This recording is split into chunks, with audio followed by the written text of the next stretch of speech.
Welcome back, ladies and gentlemen, to the second game between Matt and Loopy. Let us pick Illidan. It is a very interesting series for the first game, and I think that right now the teams might just change around a little bit. Let's see what happens here. The map has been decided, and I think that it is actually being picked by HOTS'MAD, also known by the abbreviation MAD, Matt on the right side. And it is actually Black HOTS'MAD. The first pick will go to Let Us Pick Illidan, and the first ban from them is Bright Wing. Feldstat being banned by Matt, and also you're going to see the first pick Sylvanas, and Illidan getting snatched up by Matt and Rhaegar. Seems like they're not going to let Us Pick Illidan. Yeah, the team name is called Let Us Pick Illidan for some reason, but then Illidan is going to Matt for this game. So Rhaegar, Illidan, as well as Uther, and one more to join the lineup, up against Jaina, Kiltha, Sylvanas. That is one hell of a damage composition from Let Us Pick Illidan, and I think that effectively there might be one more healer, and maybe it's going to be Malfurion. I think Malfurion's fine. There's no Uther there. That's a little bit tricky for them. Raynor for Matt. Raynor is okay. I think Raynor has got substantial damage. Illidan as well. But the problem with this draft is that even if you look at Uther and Rhaegar, they only have got one singular heal burst mechanic, and most often it's going to be used on Illidan. So that means Illidan goes in, does some damage, but the follow-up needs to be fast. And when you have got so much damage on LPI, or rather LUPI, Loopy, Jaina is effectively going to slow the follow-up. Raynor's not going to be in a great position.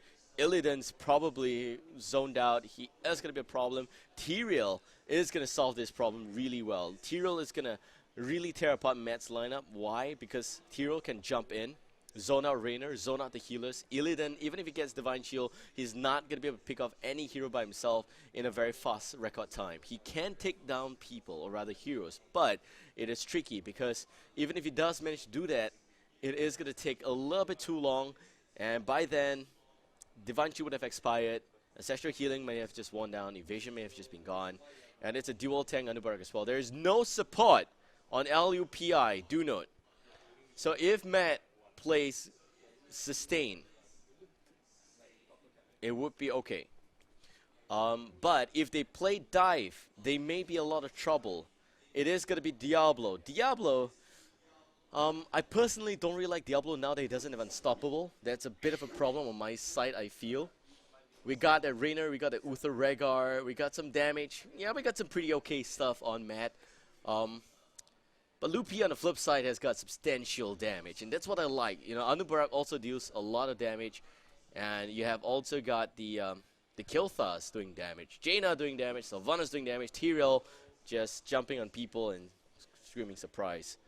But yeah, for Matt, I think for this particular game, dual support, they need to play sustain. They cannot afford to go all the way in. It is tricky. And right now, let's just bring up the brackets.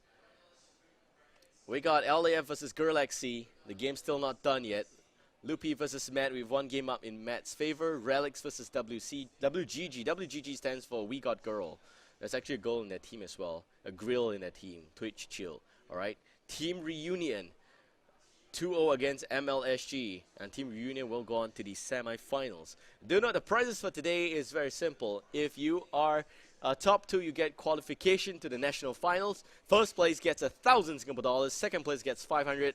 It's a local event. So yeah, this map, Black HOTS'MAD. Let's check out the statistics for this map, just for our new viewers or players who don't know much about Black HOTS'MAD. So this map is all about the ghost in the middle with his ship. You have to take those coins, which is dropped by every single mercenary camp. They will drop 2 coins, turn in. The first wave of coins starts at 10 to turn in. So when you turn in 10 coins, the ghost ship will fire the bombardment, right? It will also increase at counts of 2. So that's it, that the second time you turn in, you will need 12, 14, 16, 18, etc., etc. There's only one boss, and he's situated all the way up north, near the pier there, and that's going to be the golem, the grave golem there, right? There's also 3 bruiser camp, and 2 siege camp, and a total of 4 doubloon camps. Your doubloon camps don't do much, they don't fight for you, but they will drop coins. So this is actually one of those maps that is very interesting because you don't have to push to win this game. You can just retain map control. Once you retain map control, you will turn in those coins. When you turn in coins, Black Hat's gonna do your dirty job for you. So Black Hearts Bay, welcome to Black Hearts Bay, guys. And this is the Heroes of the Storm Southeast Asia Championship Game 2 between Mad as well as Let Us Pick Illidan.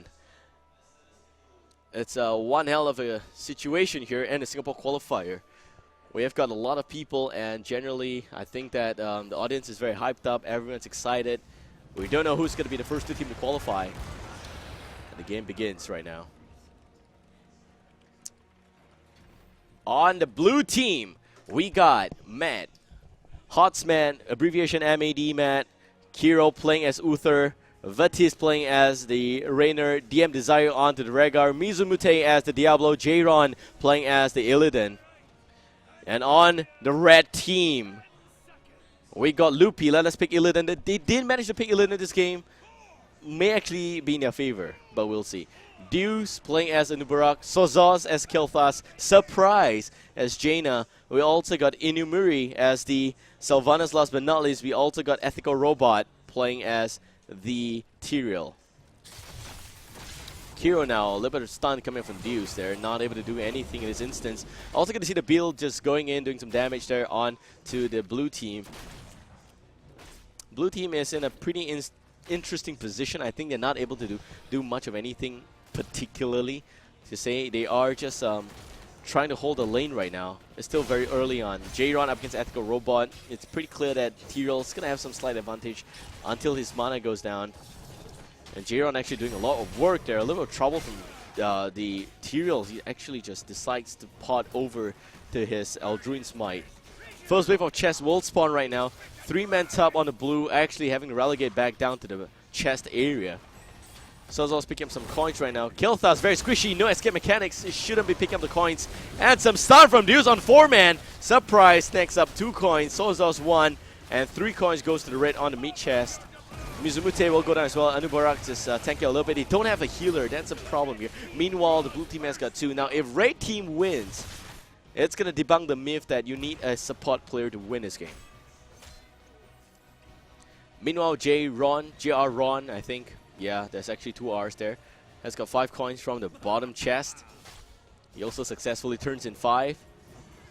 And the red team now is at level 3. So Sylvanas is just pushing the lane very well. Up against Kiro, I think Kiro's not able to do anything as the Uther there.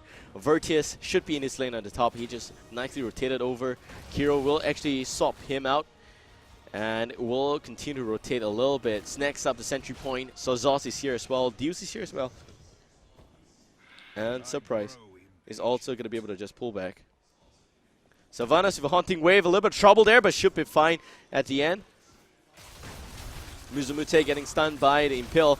And the second stun doesn't connect, unfortunately. Kiro now with a little bit of push back there. Good stun. Sylvanas is dropping a little bit low, but will be fine at the end. JR Ron, bottom lane, just snagging up those minions there. He has got... Well, in this map, it's actually good for Illidan to go for a little bit more extra coins onto the mercenary camps as compared to staying in the lanes. Because if you stay in the lanes a little bit too much... Well, staying in the lanes is good, but you don't need Illidan to stay in the lane. You can have Illidan pick up these mercenary camps, pick up those coins, turn in, activate Blackout a little bit earlier, give you this extra EXP from those towers, from those forts, and I think that's actually really interesting. Sylvanas is just protesting right now at that idea. Sorry. But yeah, that's how you normally play Illidan. So, Ethical Robot actually potting behind into the minions there. A little bit of trouble. He's actually down on mana, and I think that the Killing Well is on cooldown for him. He's actually tapped the well a little bit earlier already. No unstoppable Mizumute, unfortunately not able to land the Shadow Charge. That's the biggest problem. Rainer getting healed up all the way to the air there by the Gravity Lab. Surprise dropping. Surprise. May just go down, and he does go down. Deuce now. A bit of a burrow charge back out here, but will be fine at the end. It picks off Diablo. Also very nicely done. The builds there doing a great job. Anubarak with the build as well. And it seems like a pretty interesting Gravity Labs increment here for the Kilthas. Tyrael with a bit of the tanky option instead of going for full-on damage. We also got the Sylvanas with a standard build again, and Venom into with the Wind. And also going to see some extra slow. So this Jaina is actually very vested to burst people down with some slowness as well. That said, you're going to see Rhaegar go down. Mizumute with the overpower. Sozo's dropping. Sozo doesn't have the ability to run away. Will go down at the end. And Deuce now effectively not able to land a stun on Virtus. So it's a bit of a waste. He was down all the way. Adrenaline Rush also just nicely proccing for him. Checking on the talent. Actually, Fist of Justice is going to help Hammer of Justice on Kiro reduce his cooldown a little bit. So this is actually going to be a utility Uther. It's not so much a healing Uther. I think that, you know, having an extra support to share the burden of healing is very good. Also, the fact that your opponent doesn't have a single support, that's the main difference here. The coins going 3 to red, 2 to blue. Raynor dropping. Raynor getting chowed down by all these bills right there. Kiro swings by, lands a good heal. Meanwhile, overpower on Deuce there. Well, Diablo is going to be fine, I think. So Zaz not able to land. The extra gravity lapse there. Surprise, also no stun just yet. Stun coming from Deuce on 2 now with the Burrow Charge. A little bit of trouble. Shadow Charge into Overpower. And also going to see the Blizzard coming back down here. And Deuce just pulling back. Blackheart activating the bombardment already. The mid tower is going down. The gate is down already. So Zaz in the mid lane just soaking. And Sylvanas at top lane actually getting a lot of EXP for the red team. Loopy now slightly ahead in terms of EXP, but I think it's about to be erased here. Deuce again for 2-man stun. Deuce is so much better as the warrior. Anubarak here landing all those stun. Jaina dropping. Mizumute for very good overpower and shadow charge. Gravity lapse onto Raynor. Raynor propping Adrenaline Rush and Inspire being used already. Deuce dropping. And there goes also the Shadow Charge on Killtas. Killtas gets rolled back. Mizumute dropping really low right here. Flame Strike connects. Living Bomb goes down. Also going to see Eldrin's Smite. Down goes the Diablo. Raynor goes down. Actually, no, it's not Raynor. It's Rhaegar. Rhaegar goes down. Raynor pulling back Virtus. Excuse me. Virtus just surviving right now. And Sylvanas coming by. No more Adrenaline Rush. Raynor is going down. The Commander is down. Kiro now defending the top lane, but he doesn't have even full HP, much less the mana. He's not able to hold his ground. Mizumute should be flicking someone behind the wall there, but both of them actually has got escape mechanics, so it doesn't even matter at the end. Level 10 soon for the blue team. Matt so far 1 level ahead, or rather half a level ahead. And with talents, heroic talents being picked up, it is going to be Phoenix, Locust Storm, Judgment, Willing Arrow, Ring of Frost instead of Water Elemental. Now that's not what I like. Generally, you want to have the Water Elemental because it's just so irritating. You just click R on one hero and the Water Elemental is going to do most of the damage. You can also do a lot more damage in the case. Deuce now missing a Burrow Charge. Apon goes down. Also going to see the Ring of Frost. Phoenix comes right out. And Mizumute dropping a little bit low. Also going to see double support spamming all the burst heal on Raynor. Raynor going down a little bit slow right now, but should be fine at the end. Also going to see the Willing Arrow come out to just silence both Diablo as well as Uther. Deuce goes in, tries to destroy the TP back. The Herbstone getting cancelled right there. Level 11 on the red, level 11 soon on the blue. Level 11 it is. So a total of I think 2-for-1 exchange. Now I'm not sure, not going to call it. I think red team T-Real pot back home, he didn't die. Alright, that's fine. So, total of 7 kills against 4 right now. And the Bill's just pushing the mid lane fort already, soaking up all this ammunition. JR Ron finally joining the team right now. They were 4 versus 5 at the top lane. They're not able to hold that fight. And also, I think that Judgment wasn't even being used right there. Phoenix already off cooldown. The blue team turning in more coins. Illidan doing a great job right now, snagging up those coins. He picked up the bottom lane Bruiser Camp slightly earlier. And also now going to have 2 waves of bombardment in their favor. It's what's keeping them alive in terms of level right now. So if you look at the kills, it's 7 kills against 4. And you have the raid team just nicely going into the mercenary camps, picking up the siege camp for the bottom lane. They're also just nicely pushing the bottom lane as much as possible. I think they've got a total of 14 coins. They can actually instant turn in here. But the blue team should be in a position to defend this. We'll see what happens. That's it. Once again, I have to tell you guys that these players may actually be able to hear me. In fact, they should be able to hear me. They are just at a live stage right there. And that's why they've been interacting with the cast a little bit more. Ethical Robot. And I've actually just been trying my best to not say about anything. Okay, Tiro's fine. Eldrin might out there. The shield comes back out. JR Ron jumps right in. Surprised with a bit of a slow with the Cone of Coal. Anubarak is also in this area. Deuce actually going in. Misses the Barrow Strike. Now with the extra impale, Virtus getting some living bomb charges off him right there. Sozos pulling back. Sozos without any backup right now. May just go down. Kiro needs to land a stun. Rainer's Raider on a hunt. Down goes Sawzos. It's done. Jaina, little bit of trouble. APOC doesn't connect at the end. Deuce now, a little bit of trouble. Poking the Locust Swamp here. He's going to heal up a little bit. Kiro is just going in. No stun just yet. We got Divine Shield still available for use. Kiro, there goes the Divine Shield, and Deuce goes down at the end. Surprise, Jaina gonna try and pull back. Mizumute getting slowed there by the fort. Surprise as the Jaina gonna swing by one big round to go back home.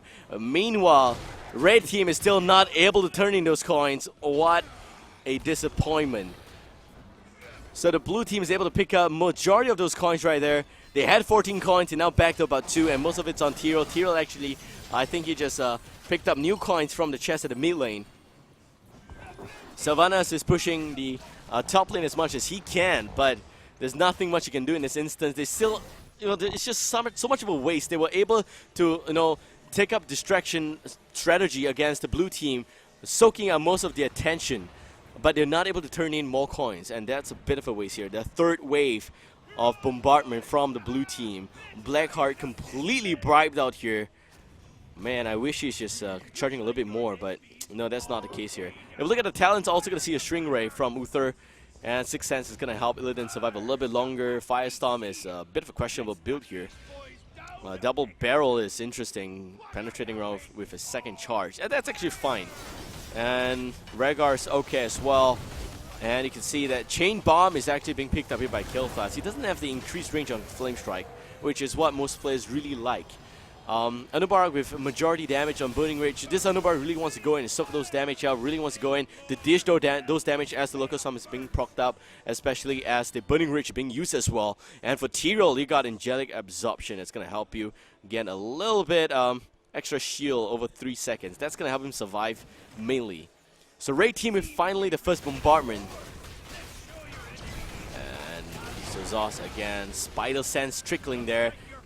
Well, the boss does go down, and here's another trouble. String Ray, stuns, chain locked, here's another trouble. He goes down. Red team now pushing the bottom lane with Tyrell and Jaina. The boss spawning for the top. 2 coins on the field that no one really cares about. Deuce now going to pull back as Anubarak. And a great play by DM Desire. Picks up Anubarak at the end. Inamuri now holding the front here. I don't think that he's got unstable poison. Wait, no, it doesn't. He's got life drain, so he's going to stay alive a little bit longer, but he's not having the best of ability to hold off waves, or rather to try and defend in a bit of a good position. Inamuri should be very careful here. They've got a lot of stun on the blue team. Illidan jumping in. There goes the stun lock. Diablo, and it is a stun lock indeed. Down goes Sylvanas. Shouldn't hold the front by himself. Phoenix comes out. Majority of the damage does go out as well. Jaron actually, excuse me, is going to be able to pull back. Sozos missing on the gravity labs as well. Deuce respawns here. Sozos with a bit of a shield right now. Surprise getting flicked back by Overpower, but nothing much just yet. And APOC connects only on 1. Locust Swamp being used already. Deuce is not able to go in. The fort goes down. Objective is complete now. Vertius a little bit of trouble. You don't want to push your luck. You don't have Sylvanas. But Deus is deciding to go all the way back in. So Zos a little bit behind there. They've got so much damage, but they're just not using it just yet. If you're checking on the damage chart right now, you can see 30k on Nubarak. Well, the Assassins are really on vacation for this game for the red team. It's level 17 against level 16. They go actually talent right now. They are actually level in terms of talent. Hero. No stuns just yet. Phoenix comes out. Great positioning, but no damage yet. Deuce now needs to land a stun. It's on cooldown. Down goes the Killthas. Down goes the Jaina. Also going to see some damage on the Diablo. Diablo goes down as well. Deuce now going to try and bow charge out the best. Go String Ray out on him. He's also going to be able to run away. Ethical Robot with the shield right there. And a slow from the Totem is just a little bit too much. Tyrael a little bit of trouble here. 1 against 3. And it seems like Reyna's going to be able to pick up the kill at the end of the day. Wow, it's only just 1 man down for 5. It's a team wipe, guys. 35k on hero damage for the red team is on Anubarak. Killthas falling slightly behind. But if you look at the blue team, really Raynor's the main reason why they're doing so much damage. They've got double protection on Raynor. They've got the Divine Shield, they've got the Ancestral Healing. Raynor's virtually not going down. So right now, what red team needs to do is to, again, make sure they win team fights. They're level in terms of talent. And I'm just going to pull that for you guys. We've got some blood for blood action on both Anubarak as well as Illidan. And also going to see some extra charges of Overpower for Diablo. Benediction so strong, that means that Uther can land 2 stun. And also going to have the String Ray and the protective shield right there. Raynor going full on, you know, he's just buffing the Q as much as he can, the penetrating round. And effectively, you're also going to see Rhaegar with Earthbind Totem, helping a little bit extra slow, which is why it's so well played in the last team fight. Red team is still not out for the count. They are so far 1 game down, but they can still come back up. All they need to do is to win team fights. If you check in on Illidan, this game Illidan is actually doing a lot more work here. He is at about 16k hero damage. And again, 8 kills against 15 kills. That's a total of 12 coins right now, and counting for the blue team. They just pick up the bottom bruiser camp. Red team pushing the top lane. Maybe a base race. I don't know how this is actually going to end. But blue team shouldn't be going for a base race here. They got 2 waves of, well, mercenary camps pushing for them down south. Chest spawning quickly. Level 20 on the blue team. They can take any team fight they want. They are pushing. That's the right strategy. Red team, I don't know what Red team can do. Red team, they should actually try and force a push here. But they have decided to pot back home, and they are right here right now. Maybe they can hold the front. The core getting some damage up already. Illidan goes in. Metamorphosis being used. It seems like Apocalypse is also going to be used as well. Tyrael now going to try and pull back. But the silence on 3. Phoenix comes out as well. The heals are being denied right here. Divine Shield comes out a little bit too slow. Illidan is all that's going to be left here for damage for the blue team. Kilthar still alive. JR Ron for Big Bolt. Deuce goes down. Also going to see is the Rhaegar dying. Sozos now on the hunt against Kiro Inumuri. They can't take this fight if they want. I think Red team has got a stroke of luck here. Great gravity lapse, flame strike connecting, some shields, Sozos little trouble. And where is Sylvanas? He's not helping the teammate. JR Ron jumping, Sozos goes down. Sylvanas throwing the game effectively. Sylvanas also goes down, sweeping strike being used. And JR Ron with 8 coins there. Kiro with those heals right there. JR Ron with 10 right now. Kiro with 10. They can turn in and end this game. Will they do that? Sylvanas was hitting the creeps there. This guy is crazy. Well, there's 1 coin, and in fact, I think Jaina's just alerting them to the fact that, well, maybe it's a bait. I don't know. If Illidan goes for the coin, he may die. I don't know. It's crazy. Kiro respawns in just about right now. Kiro turns in 10 coins, and you're also going to see the Illidan going in with the extra 10 coins as well. 25 seconds before Sylvanas respawns here. Man, I think the core is going to go down all the way. The shield's gone already. There's no way they can hold against this. This is a slow and painful death. They're not even level 20. And you can see that core, yep. Well, premature congratulations already on the field here for the blue team. I'm hoping they have a Tessadar. They don't. And yeah, 6 more charges. The game should be done. So it seems like Matt is going to go ahead into the next round, the quarterfinals, and we're also going to see Lupi getting eliminated already in the first Singapore qualifiers for Heroes of the Storm C Championship.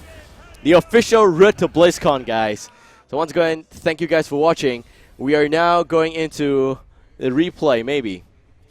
No, we're just preparing that for you guys. Don't worry, it's coming right up. That's it. If you look at the chart right now, my personal MVP for this particular game have to go to the Raynor. Raynor is just fantastic in this game. 41,000 hero damage, being able to do so much damage against a team that has got 3 damage dealers. I think that generally it's the support that won this game, no doubt, but Raynor was in great positioning there. Illidan, of course, did its best in the last team fight. It could have been a bit of a turnaround opportunity for Lupi. Unfortunately, it wasn't the case at the end. So on the flip side, if you look at the damage chart as well, Sylvanas with 22k damage is just a little bit shy and paling in comparison. Of course, Jaina could do a lot better, but yeah, there's just so much damage you can do. And effectively, in a 17 minutes game, no complaints here on both sides. Just generally, pretty bad draft for the red team. You really need support, and once you're up against 2 support, I think the game is in a lot of trouble already for them. Alright, we're going to replay right now. So let's see this live action again. This is the last fight on the bottom lane.